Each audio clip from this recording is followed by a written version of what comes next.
শেখ হাসিনা দেশ থেকে পালানোর আগে পঙ্গু হাসপাতালে গিয়ে আন্দোলনে গুরুতর আহতদের চিকিৎসা সেবা বন্ধ রাখার নির্দেশ দিয়েছিলেন। বলেছিলেন কাউকে রিলিজ না দেওয়ার কথা। সেখানে ভর্তি থাকা আহতরা এমনটাই জানিয়েছেন বলে ট্রাইব্যুনালকে জানিয়েছে প্রসিকিউশন। আরও জানানো হয়, মৃত্যু সনদে গানশট উল্লেখ না করে স্বাভাবিক মৃত্যুর সনদ দেওয়া হয়েছিল হতাহতের সংখ্যা গোপন রাখতে।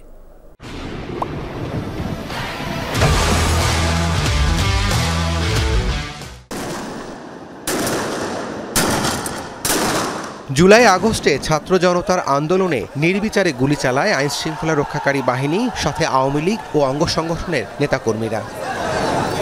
তৎকালীন সরকার প্রধান শেখ হাসিনার নির্দেশেই চলে সে গণহত্যা। এরই মধ্যে জাতিসংঘের মানবাধিকার রিপোর্টেও প্রকাশ হয়েছে তা। সে সময় আহতদের দেখতে পঙ্গু হাসপাতালে যান শেখ হাসিনা। ট্রাইব্যুনালের তদন্ত দলকে ভুক্তভোগীরা বলেছেন, সেখানে গিয়ে গুরুতর আহতদের চিকিৎসা সেবা বন্ধ রাখার নির্দেশ দিয়েছিলেন শেখ হাসিনা, যা ট্রাইব্যুনালকে জানিয়েছে প্রসিকিউশন।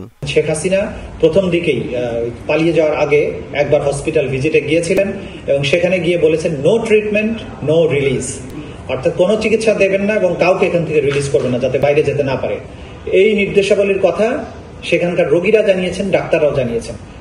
সেই তথ্য প্রমাণাদি আমাদের কাছে আছে, যেটা আজকে আদালত জিজ্ঞাসা করেছিলেন, সেগুলো আমি জানিয়েছি আদালত। পোস্টমর্টেম রিপোর্ট নিয়ে আদালতকে আরও জানানো হয়, গুলিতে মৃত্যু এমন কথা না লিখে স্বাভাবিক মৃত্যুর কথা লিখে মৃত্যু সনদ দেওয়া হয়েছিল, যাতে হতাহতের সংখ্যা গোপন করা যায়। গুলিতে মারা গেছে এই কথাটাও লিখতে তারা অনেক সময় লিখেন এবং তারা বাধ্য করেছে যাতে অন্য কোনো কারণ লেখা হয়।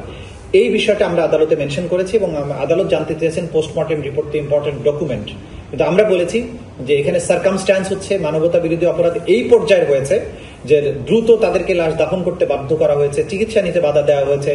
এদিকে গণহত্যা মামলায় কনস্টেবল সুজন সহ পুলিশ সদস্যদের বিরুদ্ধে তদন্ত শেষ পর্যায়ে রয়েছে বলে জানায় প্রসিকিউশন। জুলাই আগস্টের গণহত্যা মামলায় 3 সাবেক পুলিশ সদস্যকে একদিন করে জিজ্ঞাসাবাদের অনুমতি দিয়েছেন ট্রাইব্যুনাল। একই সাথে মামলার তদন্ত প্রতিবেদন দাখিলের জন্য 22 এপ্রিল দিন ধার্য করা হয়েছে। আমরা ইন্টারোগেশনের অনুমতি চেয়েছি, আদালত একদিন করে তাদেরকে জিজ্ঞাসাবাদ করার জন্য অনুমতি প্রদান করেছে। এদিন হাজির করা হয় 5 আগস্ট আন্দোলনে রামপুরা এলাকার নির্মাণাধীন ভবনের কার্নিশে ঝুলে থাকা ব্যক্তিকে গুলির ঘটনায় অভিযুক্ত এসআই চঞ্চল কুমার সরকার সহ 3 পুলিশ সদস্যকে। রাব্বি সিদ্দিকী, যমুনা নিউজ, ঢাকা।